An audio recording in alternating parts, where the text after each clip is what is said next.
You're leading a team that's always buried under the flow of work. You want to develop your team members to advance their capabilities, but there's just too much work all the time. Sound familiar? I've been there. And let me share a perspective that can actually make that flow of work the best way to develop your team.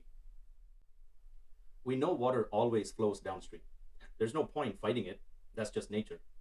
But some clever folks figured that if we channelize that flow of water and sent it through turbines, we create free energy.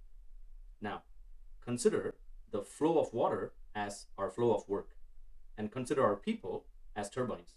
So if we leaders can strategically channelize our flow of work through the right people, then we create free development, skills gained at no extra cost. And this in a nutshell is what I call the turbine model of leadership. But it's not all just about people development, right? We also have to ensure tasks and projects get delivered on time. So in order for us as leaders to ensure appropriate delivery and people development, we as leaders need to have a good grasp on three things. Number one, the urgency level of a task or a project that comes through, and the skills that are required to do that task or project. And most importantly, a good grasp of the skill gaps of each team member in our team based on their aspirations and based on rounding out our team capabilities. Here's how I've conceived the turbine model as an actionable tool. It's an XY chart with urgency level on the x-axis, and on the y-axis, it's an inventory of all the skills required in your team.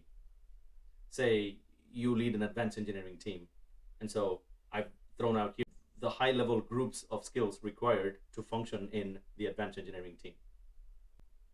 And just to show this as an example, say there are 5 team members in my team, and this is how I would map their names in terms of the skill gaps that each team member has, so that those names against those skills become the target of assignees when a task comes through that requires those skills. Now, with that, can I always do that? No, because sometimes tasks are urgent. And so in that scenario, the idea is to choose a person who is already well versed in that skill, who can do it really fast. Or even if, let's say, they don't have the bandwidth, then that's when we as a leader jump in and take it on as an urgent task. On the other hand, say a task comes in, whether it's urgent or not, there's not much learning potential in it because it's more of a general engineering management type task or project. Then what do? We as the leader jump in and do that because somebody needs to do it, and we as a leader step forward and do it. If our bandwidth is full, then we look around one of the people who can do it and we request them to do it depending on their bandwidth, right? Now, you're probably also thinking, what about my development plan? And this is where it's important to work for a leader ourselves who also has the same turbine model in their mind. Our name would be on our leader's XY chart, the turbine model. And so our leader would give us tasks and projects that are meant to grow and develop our skills. This is not a management tool. It is a leadership tool intended to make people development a consistent priority, the sustainable way to build high-performing teams. And I'd love to hear your experiences in developing people.